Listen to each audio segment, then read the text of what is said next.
เรียนพรเด้อญาติโยมทุกคนทุกท่านนะตักไตรเสาร์วันที่9มิถุนายน2568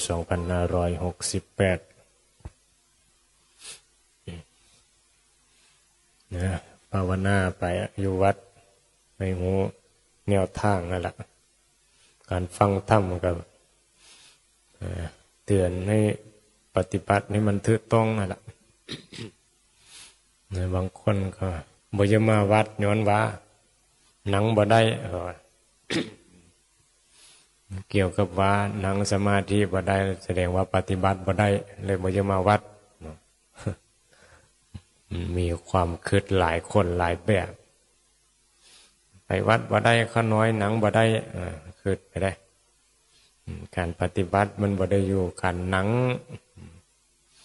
ลับตาเนี่ยโอ้เมสีหนังลับตาเนี่ยโอ้เป็นผู้ปฏิบัติธรรมได้เนี่ยเป็นผู้มีสมาธิได้เนี่ย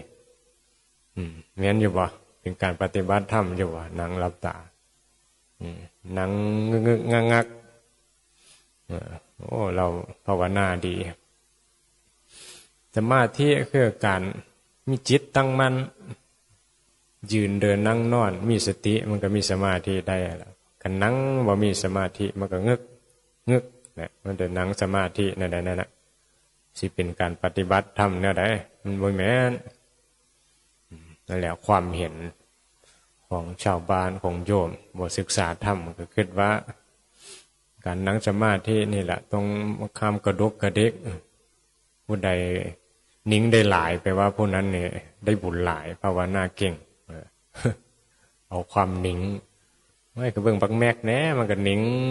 ซื่อๆอยู่ตัวมันกระดุกกระเดกหยังมันได้บุญหลายบ่สมาธิคือการที่ว่าจิตมันตั้งมั่นมันก็ฝึกได้ทุกอริยบทนั่นแหละเกี่ยวกับหนังโอ้ยข้าน้อยหนังบ่ได้ไปวัดบ่ได้รักอายโม่จังน้อยก็โลกจังน้อยก็หยังเนี่ยบางวองกับถือเนี่ยนั้นคือกันนั่นแหละบางวองกับพระก็ได้หนังท่านั้นอีกก็มีท่านี้เนี่ยเป็นหนังท่านี้อีกได้เกี่ยวกับท่าอีกต้องสำรวมเหมือนว่าเอาก็เมียนอยู่ดอกท่าสำรวมแต่สำคัญก็ที่ต้องหมายถึงใจนั่นแหละใจที่มันสำรวมใจที่มันเคารพใจที่มันเข้าใจในธรรมถึงแม้ว่าหนังบ่ได้ใจมันก็มีจิตตั้งมั่นได้เป็นสมาธิได้บ่ได้ดูโทษผู้อื่นขาบ่ดีหนังโตหนังอันนั้นก็ได้อะไรบ่นี่คือสิ่งที่ทำความเข้าใจให้ถูกต้องเป็นบ่ในการประพฤติปฏิบัติธรรมบางทีมันก็เป็นผลให้โยมเขาไปเยอะเข้าวัดเพราะว่าหนังบ่ได้บางคนคุยกันก็ได้เนี่ยพระเนี่ยชี้เนี่ยโอ้ยเจ้าหนังบ่ได้จะไปวัดดอกไปเฮ็ดให้เพิ่นเสียสมาธิเพราะว่าอีหละเข้าใจการเป็นนั่นเรื่องกับญาติร่างกายมันก็เป็นกันทุกคนเจ็บป่วยแต่ว่าจิตใจมันมีความศรัทธามันบ่เจ็บป่วยก็อย่างนี้บ่ยายบางยายก็ไปฟังพระพุทธเจ้าเทศนาบ่ได้หนังบ่ได้แล้วก็ย่างจงกรมอยู่กุฏิเอาจิตก็เป็นสมาธิได้เป็นพระอรหันต์ได้พิจารณาธรรมได้แม้นว่าผมมีบุญหลายเลยไปเห็นพระพุทธเจ้าได้ไปอยู่กับครูบาอาจารย์บุญเท่าหลายว่าเรื่องการปฏิบัติผันบ่ได้รู้เรื่องเห็นบอกมันสำคัญอยู่ได้เรื่องการเข้าใจธรรมะเนี่ยเราต้องเห็นใจกันเห็นในใดมันจังบ่ทุกข์ต้องสื่อสารกันให้เข้าใจเห็นในใดคุยกันในใดให้จิตสงบกาลามาโสดมาคำพูดคำเบานะเห็นบอกคำเบาใดที่เบาแล้วเห็นให้จิตมันละกิเลสได้ให้จิตมันสงบเป็นไปเพื่อการบอกคุกขี้กันมาเห็นกันมาปฏิบัติธรรมกันไม่แต่การตำหนิกันคนบางเทื่อมันนี่แหละมันบ่เข้าใจธรรมก็เลยเมานะเมาในการปฏิบัติเมาในศีลส่วนมากเลยเป็นเรื่องศีลนี่แหละมักตำหนิกันพระกับตำหนิกันส่วนกันตำหนิเฮาเป็นพระไม่เฮากับตำหนิคือกันได้ศีลเนี่ยจับเงินนี่ผิดหรือว่าเฮากับตำหนิคือกันตำหนิครูบาอาจารย์มันหยิบเงินมันจับเงินผิดละนี่แหละมันคืดไปด้วยความโง่นะ บ่ได้เข้าใจการปฏิบัติธรรมไปจับซื่อๆจังมันผิดอีหยังดอกว่าแต่ว่ามันผิดศีลว่าเขียนในบัญญัติว่าพระจับเงินผิดศีลพระตัดต้นไม้ผิดศีลขุดดินผิดศีลนั่นมันคิดไปหมดแล้วเฮ็ดหยังมันก็เฮ็ดหยังบ่ได้ตัวซะมีสันก็ผิดโยมก็ผิดหมดแล้วโยมก็โสแล้วโยมจับเงินโยมขุดต้นไม้อยู่ขุดต้นไม้ไปพระอรหันต์บ่ได้เท่านั้นแล้วบ่โยมก็ได้ไม่ได้เข้าใจจุดประสงค์ว่าเฮ็ดจับนั้นจับนี่จับไปเลยจับสติไงให้เจ้าของมีสติในการกระทำต่างๆมันเป็นไปเพื่อการเบียดเบียนบ่โคตรดินมันมีสัตว์อยู่ในดินบ่ไปโคตรเห็นสัตว์กันอย่าไปโคตรพระพุทธเจ้าบัญญัติมันเบียดเบียนฮะเพิ่นเจตนาเพิ่นมุ่งเฮาศึกษาใจไปต้นไม้มันตัดเพื่อทำลายบ่หรือตัดเพื่อหยังตกแต่งอยู่บ่เพื่อความประโยชน์อยู่บ่เนี่ยก็พิจารณาไปตัวเงินเอามาใช้ให้มันได้ผลได้ประโยชน์อยู่บ่บางคนบางพระใช้เงินเห็นอยู่บ่จับเงินแต่เอาเงินไปเฮ็ดหยังบัดนี่เนี่ยเอาเงินไปสร้างรูปองค์ใหญ่สร้างสิ่งศักดิ์สิทธิ์แม่นบ่แต่บางคนจับเงินพระบางรูปจับเงินเอาเงินมาหยังเอาเงินมาสร้างสื่อสร้างสถานีนั่นนี่แหละวิทยุอันนี้มันดีซะอันนี้มันคือการจับที่ถูกต้องและการบ่จับที่ถูกต้องก็ต้องมองให้มันมีปัญญาคำสอนพุทธเจ้าบ่ได้แม่นมาสอนให้เฮาเมาเฮาหลงเฮายึดอยู่นี่แหละเป็นพระมาใหม่มันบ่ฮู้เรื่องมันก็มีแต่การฝึกจับผิดว่าผิดมันผิดศีลมีดีพระอันนี้มีดีละนะไปตำนี้เขาเรียกว่าบ่ดีละไอ้ซี่นี่มีดีตบยุงเปี้ยเปี้ยเนี่ยโอ้ยบาปละมันก็ผิดอยู่หั่นล่ะแต่มันเพราะว่ามันเผลอไปก็มีมันบ่นั่งสมาธิบางทีมันยุ่งบางครั้งแล้วมันเคยชินมันก็ป้าบแล้วเนาะพอมีสติสมาธิขึ้นมาก็เรื่องอย่างมาป้องกันปัดไหลไปเดี๋ยวสัตว์ทั้งหลายเขาก็หาอยู่หากินเขาแหละกรรมเขาก็ต้องบ่เบียดเบียนกันพิจารณาไปมันก็เห็นถึงความโง่หลงในจิตเห็นบ่อาศัยศีลข้อบัญญัติพุทธเจ้ามาพิจารณาใจการควบคุมจิตทุกสิ่งทุกอย่างให้มันมีสติมีศีลบัญญัติขึ้นมาแล้วก็ได้ข้อร้ายแรงก็คือปาราชิกสี่ฮันเดศีลนี้มันแห้งเป็นเรื่องกิเลสตัณหาด้วยกรรมนักนะเห็นบอกพระฆ่าสัตว์ฆ่าพ่อฆ่าแม่ฆ่าพระอรหันต์ทำพระพุทธเจ้าให้รอพระโลหิตเนี่ยลักขโมยเห็นบ่ยังผิดได้เห็นบ่ปาราชิกเนี่ยขโมยของนี่ก็ได้มันเป็นเรื่องของความโลภเห็นบ่เนี่ยไปคิดว่าไปจับเอาของเขาที่ไปบ่ได้อนุญาตเนี่ยเห็นบ่เพิ่นจังว่าจับมันจับนี่มันเป็นจับมาเพื่อความรักเพราะความต้องการของกูบ่เนี่ยมันเป็นการเน้นสภาพจิตสภาวะจิตนะที่มันจะใดมีกิเลสตัณหาจึงมีตัวนี้ตัวศีลนี่แหละมาบัญญัติให้เรามีสติควบคุมใจเจ้าของนั้นมันสำคัญอยู่เห็นอยู่บ่ศีลก็ได้แต่ว่าเอามาใส่ให้มันเป็นก็เกิดประโยชน์อันนี้ส่วนมากแล้วเอามาใส่ตำนี้กันจับพิษจับเทื่อกันนะถ้าว่าพระสำรวมถ้าว่าพระบ่จับเงินแล้วโอ้ยพระดีผู้มือเนี่ยก็ไม่ได้เพื่อจับเงินได้แหละแม่นบ่ไปใช้ก็ใช่ก็ใช้เงินก็กดโทรศัพท์เห็นได้บ่เลือตูดสแกนเอาแมปแล้วเนี่ยคือมีเห็นจับเงินเดียวก็เป็นผู้บ่จับเงินแม่นบ่โยมก็ได้เป็นผู้มีบุญเป็นผู้รักษาศีลอยู่บ่ยุคมันสมัยสิ่งเงินปัจจัยนั้นเอามาแลกเปลี่ยนแม่นบ่เงินนี่เอาใช้ถึงว่าเอาไปแลกเปลี่ยนสิ่งนั้นเอามาใช้เอาแลกเปลี่ยนเสื้อผ้ามาใช้แลกเปลี่ยนอาหารมากินแค่นั้นเครื่องอยู่อาศัยปัจจัยสี่สำคัญที่ว่าความที่ว่าพระพุทธเจ้าบอกให้จับหมายถึงว่ายึดยึดว่าเป็นของกูเนี่ยได้อย่างมากก็ไม่ยึดว่าของกูเสื้อผ้าที่ใส่นี่ก็เงินก็กันนั่นแหละก็มันก็มาจากการอาศัยสิ่งแลกเปลี่ยนอาศัยจากเงินที่สร้างขึ้นมาทุกสิ่งทุกอย่างคือเงินทั้งหมดล่ะศาลาพัดลมอาหารการกินเนี่ยอย่างเราบ่จับเงินนะใดเพราะนั้นพิจารณาให้มันเข้าใจ วัดบ่มีบ่เอาเงินเพิ่นว่าบ่จับเงินมันสิอยู่ได้ไหนบ่มีเงินน้ำก็มาจากเงินแม่นบ่ไฟก็มาจากเงินเสื้อผ้าหน้าแพร่ก็มาจากเงินซื้อเข้ามาเพียงแต่ว่าเจ้าของบ่เฮ็ดมีผู้จัดการในนะมีโยมอุปถากให้ในเนี่ยเพิ่นก็บ่สบายแหละแม่นบ่มีผู้เฮ็ดให้แหละอันนี้มันผู้ใดสิมาเฮ็ดให้เฮาแม่นบ่ผู้ใดสิมาจัดการเนี่ยเฮาก็ต้องใช้การจัดการเองบริหารเองแหละครูบาอาจารย์เพิ่นก็ได้นึงคือสิ่งที่เฮ็ดเพื่อเป็นธรรมแล้วก็ฝึกจิตฝึกใจเจ้าของเพียงแต่ว่าเฮาญาติโยมคือเข้าใจเนี่ยในทางที่มันถูกตรงมันก็สิบ่เป็นบ้าเป็นกรรมบ่เป็นบ่จังได๋ขึ้นมาก็บ่ศรัทธานะเพราะว่าบ่เข้าใจคำสอนพระพุทธเจ้าหั่นน่ะเนี่ยจังว่ามันก็มีการผิดพลาดเพราะว่าสื่อเฮาที่ฟังมามันในเฮานี่มีความเห็นผิดใดฉะนั้นศึกษาใคร่ควรให้มันเข้าใจศาสนาพุทธนี่โอ้ยเป็นสิ่งที่เฮ็ดให้จิตใจสงบเบาสบายถ้ามาหากินไปกับแบบบ่ทุกข์นะทำงานก็บ่ทุกข์เข้าใจในสังขารนี่ล่ะเข้าใจชีวิตเพราะว่าพระพุทธเจ้าเพิ่นก็จี้เข้ามา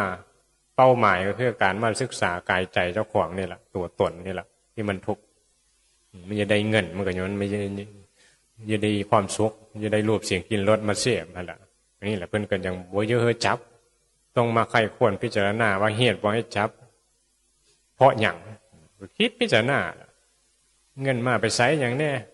ซื้อเหล้าสูบยาเห็นบ่บ่ได้รู้จักใช้มาอยู่ในปัจจัย4อยู่หากินไปมันต้องไปตามความยากของกิเลสในใจนั่นนี่ควบคุมใจบ่ได้น่ะนี่แหละตัวสำคัญเมื่อมีอย่างมันก็เลยเป็นไปเพื่อตัวตนได้เสพเสวยท่าเดียวเป็นว่าปุถุชนนี่มีแต่ความหลงท่าเดียวแล้วก็ปรารถนาอารมณ์ที่น่าใครอย่างเดียวแหละอันนั้นที่บอกน่าใครกันบ่ปรารถนาก็ต่อต้านคือว่าสุขทุกข์เบิ่งง่ายๆฟังทำเบิ่งทำเปลี่ยนฟังทำเข้าใจนะมันสิสังเกตเห็นใจเจ้าของแล้วก็มันก็มองต่างกับโลกเขาเห็นธรรมะสำคัญมันก็มีแต่มุ่งมาทางเพียรละบาทเนี่ยมันเห็นอันนี้มันชัดแจ้งกว่าเด้มันก็จะเบิ่งแนวชิงที่มันสิเฮ็ดให้เขาความสุขเหมือนว่าถ้าเปรียบแบบบอกโลกมองโลกกันอันใดให้ทุกข์เฮาก็บ่จะเฮ็ดทุกข์ก็คือการยื้อแย่งแข่งขันอามิสทุกข์ในโลกนี่ล่ะทั้งพ้นทุกข์ก็คือการบ่ยื้อแย่งหยังบ่มีหยังของเฮาแต่ก็มีไปตามเหตุปัจจัยศึกษาธรรมแล้วเฮาสิซื้อแย่งกับเขาอยู่บ่ของในโลกสิเอาหยังในโลกแย่งเงินแย่งทองแย่งขี้ดอนขี้ดินแย่งรถแย่งล่ากันบ่ไปเห็นท่านเห็นนี่เป็นว่าเขาว่างตามร้านค้าลดราคาเท่านั้นเท่านี้แหละล้อหลอกล้อให้เฮาได้ให้เฮามีให้เฮาเอามาเสพสนองตัณหาเนี่ยโลกเขาก็เลยหลงลุ่มหลงกันมีมาได้ด้วยกำลังของเจ้าของที่มันฐานะตามฐานะเนี่ยคนรวยเขาก็สามารถที่จะมีสิ่งที่ดีได้แม่นบ่ก็สมฐานะเขาแต่ถ้าว่าหมายถึงว่าบ่มีธรรมนะหมายถึงว่าบ่มีธรรมมันก็หลงคนจนบ่ฮู้ธรรมก็หลงคือกันจะได้แห่งทุกข์หลายแต่ว่าถ้าคนจนมีธรรมะบ่ได้คือเขาก็บ่ทุกข์คนรวย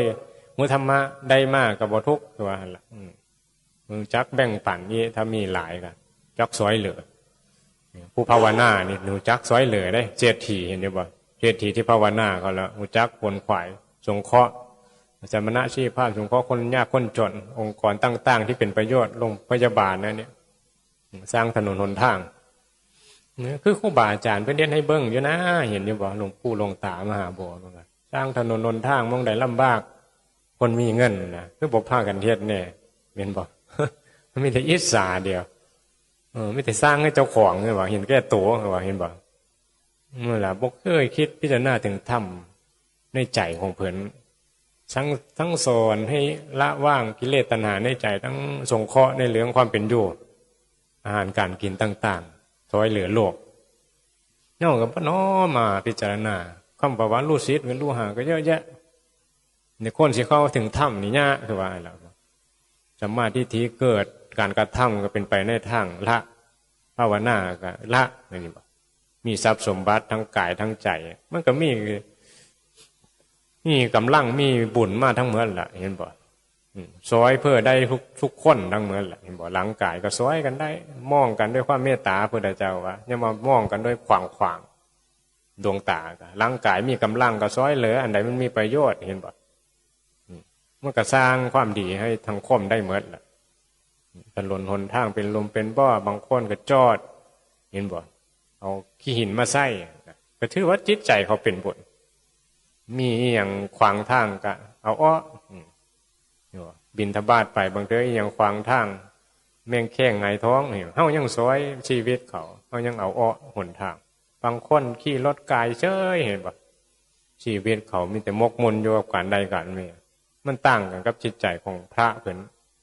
หลวงปู่มันเป็นโอ้ยเห็นอย่างนี้เพิ่นสอยเศษคงเศษแก้วนี่ให้ลูกศิษย์ลูกหากวาดออกบิณฑบาตคือแต่แนวว่าเพื่อบ่เฮ็ดเพื่อคนนั้นยังละเฮ็ดดอกคนนี้ยังละเฮ็ดดอกนะมันก็บ่จบแหละเจ้าของเฮ็ดแล้วก็จบแม่นบ่เฮ็ดแล้วก็ได้บุญพร้อมได้ประโยชน์พร้อมส่วนเฮามันคือแต่ทาให้ผู้อื่นแห่งเป็นรู้นี่ทาแต่ให้พอมาสวยเนี่ยได้คนรวยนั่นนี่น่ะให้ผลนี้มาปนี้นี่จังหวะมันเฮาบ่เฮ็ดเฮาก็บ่ได้คือว่าล่ะต้องคนขวายพยายามวาสนาเฮามีแค่นี้ก็เฮ็ดไปตามกำลังเจ้าของอย่าไปเปรียบเทียบกับผู้อื่นมีอย่างมันดีให้เฮ็ดไปศึกษาภาวนาไปอะไรศีลสมาธิปัญญาก็อยู่กับเจ้าของร่างกายมันเจ็บมันป่วยไปก็เฮงได้ภาวนาตัวเห็นมาเตือนตัวเทวโทษมาเตือนนั่นแหละลูกก็สิวินแม่นบ่แควก็ร้อนเวลาย่ำมีอย่างของแข็งเข้าไปก็กึกเข้าไปโอ้แควร้อนนี่นะเห็นบ่นั่นแหละมันหักมันเพ่ก็คือคนนมคนแก่นี่ยังภาวนาดีตัวยังปรงสังเวชตัวคนนมก็มันเคี้ยวกับแซบกินอย่างกับแซบได้ไม่ได้หลงไม่ได้สนใจได้คนแก่นี่เว้าทำมาให้ฟังแล้วสิตายแล้วย่ายย่างบ่สะเทือนใจยังบ่จักที่จะละทิมยังห่วงลูกห่วงหลานอยู่เนี่ยมันคือใจมันบ่น้อมเข้าสู่ธรรมนะใจเขาน้อมเข้าสู่ธรรมจริงๆแล้วโอ้ยมอบกายถวายชีวิตพระพุทธเจ้านี่แหละเพื่อจะเป็นเลิศในโลกก็ย่าดอกทำความดีอยู่ในวัดในว่าสะสมบุญบารมีไปฟังเทศฟังธรรมครูบาอาจารย์แล้วเลือกถึงแต่ความตายนี่แหละสบาย ตายแล้วก็เผาเพื่อสิมาเฮาดีไม่ดีบ่ได้โดนบันดาลให้เฮานรกขึ้นสวรรค์อยู่ที่ตัวเฮาหมดเป็นผู้สร้างเป็นผู้กำหนดชีวิตผู้ใดสิมาโดนบันดาลพุทธเจ้ามาบอกแนวทางให้ซื่อๆให้ประพฤติปฏิบัติแนวนี้พฤติกรรมแนวนี้ไม่ใช่เปลี่ยนไปเพื่อนรกอย่าไปเฮ็ดแนวใดให้มันเกิดประโยชน์ทั้งตนเองและผู้อื่นเห็นบ่เป็นพระเป็นชีเฮ็ดแนวใดให้เป็นประโยชน์ตัวญาติตัวโยมเขาเห็นแล้วเขาก็กราบไหว้ศรัทธานำอาหารมาให้แต่พฤติบ่ดีมันเพื่อที่จะซอยแม่นบ่เฮ็ดตัวบ่ดีอยู่ในวัดก็หูจักรักษาศีลรักษาใจเจ้าของแหละแนวใดควรเฮ็ดซอยเหลือกันตัวกวาดลานวัดก็กวาดเนี่ยแหละตามกำลังที่มีรักษาความสะอาดมันต้องมีกฎระเบียบแหละมันบ่เฮ็ดมันก็มีแม่นแหละวัดต้องดูแลรักษาใจเจ้าของนั่นแหละกวาดก็ได้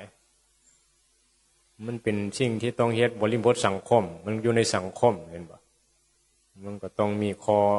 กำหนดแต่มีแม่นข้อบังคับเป็นข้อกำหนดข้อหน้าที่ที่อยู่รวมกันควรเฮ็ดอีหยังเนี่ยในวัดมากินข้าวฟรีบ่ได้เขาเมียนข้าวฟรีเขาของผู้มีบุญ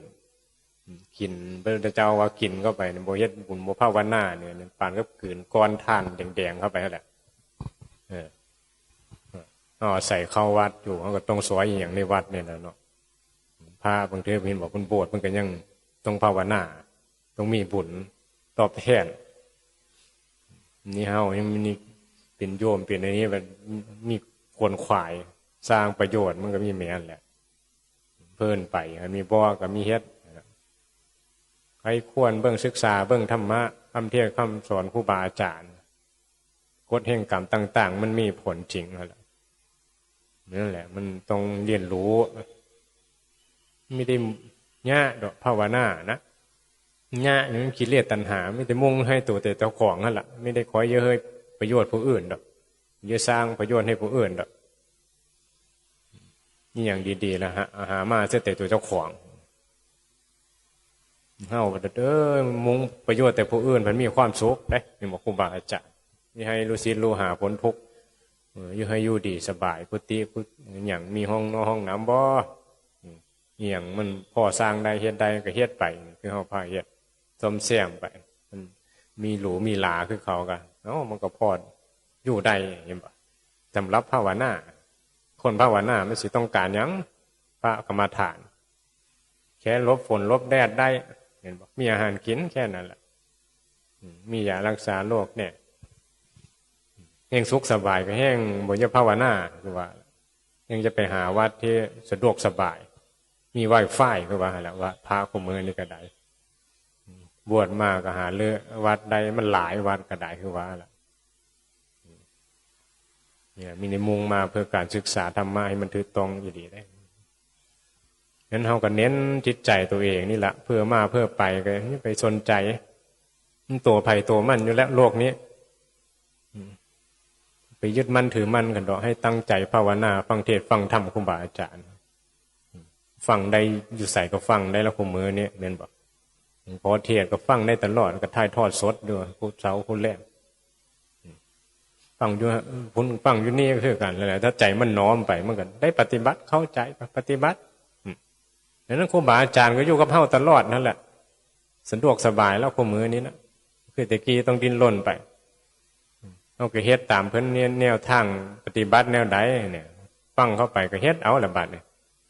ให้ครูบาอาจารย์มาจำจีจำไส้ยกผลทุกข์กับผลโดยตัวเจ้าของนั่นแหละ